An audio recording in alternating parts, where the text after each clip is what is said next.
Hey guys, what's up? It's a Predator Badlands review. I seen the movie about a week ago. Took the fam to see it. I'm gonna do some spoilers too. I might spoil a lot, but I'm gonna be all over the place. So if you guys want to scroll, what have you, fair warning.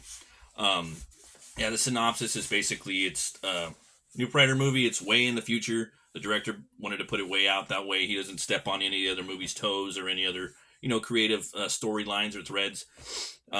It's got a lot of influences. Conan the Barbarian, Shadow of the Colossus, Shane. Um, Also, was it Drax the Destroyer? Just to name a few. The movie's very mythic. It's got a lot of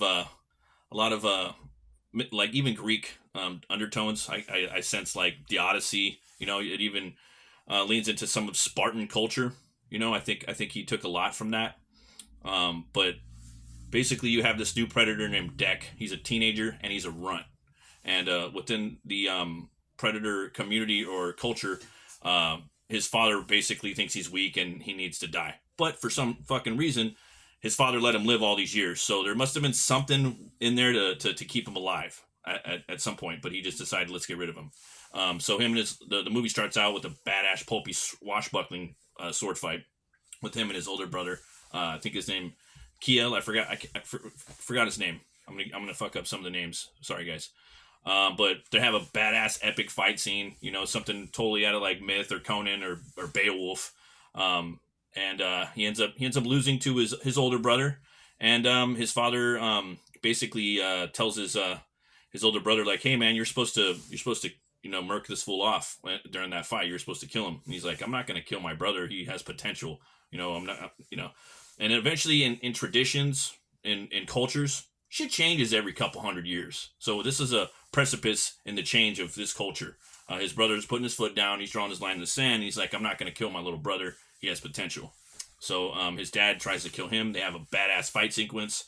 The father ends up killing the older brother, and in the process, the older brother hits a bunch of tech, and Deck gets sucked back into the ship and sent off to this planet. This planet that he goes on is a planet that's set up for everything to kill you, and he has to hunt this ultimate dinner prize trophy, which is the Kalisk, and it's a beast that even his father was too scared to go after.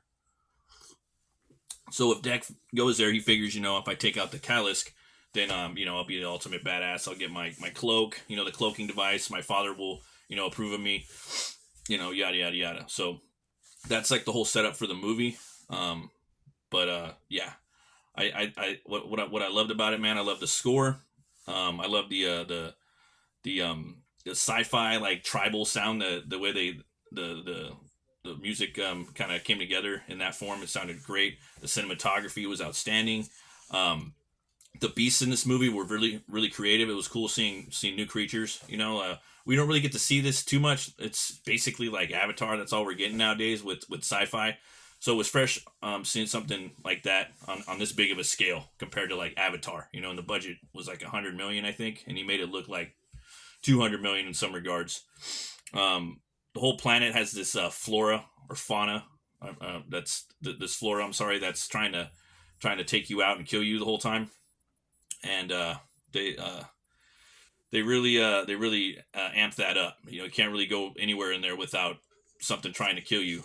The tech in this movie I thought was outstanding as well. They're using a lot of more like primal stuff like bows, arrows, and swords, but with this laser technology. There's a little hint of it, but he doesn't use it too much in there. I think that the gore in here was next level for PG-13. They pushed the envelope far beyond anything. It was gorier than the first Predator movie. There is no humans in this movie though. There's just robots and aliens, different aliens and different models of synthetics or robots. It could have gotten an R rating, as far as I'm concerned, in some way. For the Predator designs, Dan Trachtenberg, he's been making these Predator movies now. This is his third movie. Let's see, he did Prey. That was a bold new design. Didn't like the mask, but it grew on me. Then he did Killer of Killers. It was 3 or 4 brand new Predators in that movie, maybe more. All different, by the way. All cool. And now he's got this movie. There's 3 brand new Predator designs in here, so the guy's always, he's got tons of designs. Um, but they look really cool. I think that yeah, the actor in here that plays Deck really helps sell the role. I can't pronounce his name. I'd have to read it like 10 times. It's pretty long, but he's a badass. Um, his action was on point. His emotive delivery, because he his face is CGI, so he had to do a lot with his arms and his acting with his body. Also, the actress in here, she had to play two roles. She did a great job doing both. And yeah, Fanning, I believe is her name, Dakota Fanning's sister. She did a great job in here playing a playing a robot. And my biggest annoyance with the movie was just Deck's design. I wasn't a real big fan of his design. I probably would have designed it a little differently, but it's not going to ruin it for me. Like the hair, I don't know. A lot of people were tripping about that. Um, whatchamacallit, the thing about the Predator movies is they're all done like in an anthology format. If you look at every Predator movie, they're all different. So you could literally put them all like in an anthology comic book if you were going to adapt them like in a comic book form. All the 9 movies are all different. And then you have the seventh movie. So it is an anthology. So this movie did pretty good at the box office. I don't know if it did that good. It did the best out of all of them.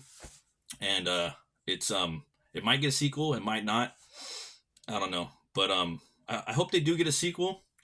And yeah, at the end it kind of sets stuff up. I don't want to spoil the ending too much. A lot of people do know about it already, but well, I'll give you a little time. The movie, the mom comes, okay, and a lot of people were kind of complaining about that. So I could get into some of the complaints. A lot of people, like I was saying about the hair. A lot of people didn't like the hair. I knew as soon as they showed his hair, I was like, oh shit, here we go. Because I've always been like excited for this movie. This was like one of the biggest movies of the year. This and Frankenstein and Deathstalker and Sisu was the top 4 for me. So I was always like, yeah, you know what? It kind of looks like Ragnar Lothbrok and also Uhtred from the Lost Kingdom. They got it tied back like that. So personally, I probably would have went with the older brother. His looks kind of more like hair, but people would have complained about that. They want that that crab skull, that Dungeness crab head with the stuff on the side. But it also has to do with the fact that they're both kind of young, and so I think that hair, the skull starts to come out. You can see little bumps like on the side of his skull up here, like they're starting to grow. So that might be the reason why. I'm not saying that's what it is, but also people were complaining that there's too much women in here. There's not one fucking woman in the whole movie. They're all synthetics. They're all robots. The only woman that is in the movie is his mom, and you don't even see her. She's in the distance. So that was just I thought that was a pretty stupid argument. People were complaining. There's one scene where the one of the synth, Dakota Fanning, she's caught up in some vines. Okay, there's like a multitude of different plant life of flora in that movie that is trying to kill you. It's all trying to kill you. There's fucking grass that's trying to kill you in there. So I don't think everything needs to be explained. So yeah, obviously there was some weeds out there that are tangling her up. I don't think we need to be spoon fed all the time. That's just the way I feel. But yeah, man. This is also way into the future too, so I thought that was cool. So Trachtenberg couldn't step on anybody's toes. Personally, I would like to see a maybe another movie with this, just to kind of tie it up with the mother. I want to see more Predator movies where it's like there's tribal fights, something kind of like Lord of the Rings, Game of Thrones, or maybe even like Norse mythology. I think that would be awesome. I don't care if they're speaking in English. I think that's cool. I would actually prefer it that way, rather than you hear the clicking and clacking with their jaws all the time and smacking. I want to see something with Dutch. I think Dutch could get his own maybe trilogy if it was written properly. I could think of at least 3 different Dutch concepts that would be awesome with Danny Glover, because we know they're both on ice right now. So spoilers in case you guys didn't know. But main takeaway is this movie, I'm gonna give it 2 horns way up, and it was fun for the whole family, man. If your kids are just at the right age and they're mature enough, you can take them. Everybody's gonna have fun with it, and that's almost impossible nowadays for people out there that have kids. You can't go to a movie where you're all gonna like it. It's just not gonna, this movie did it. And people were crying about something bold. They got it. And it seems like sometimes when they get it, they're not happy. But I don't know. Tell me what you guys think. See you next time.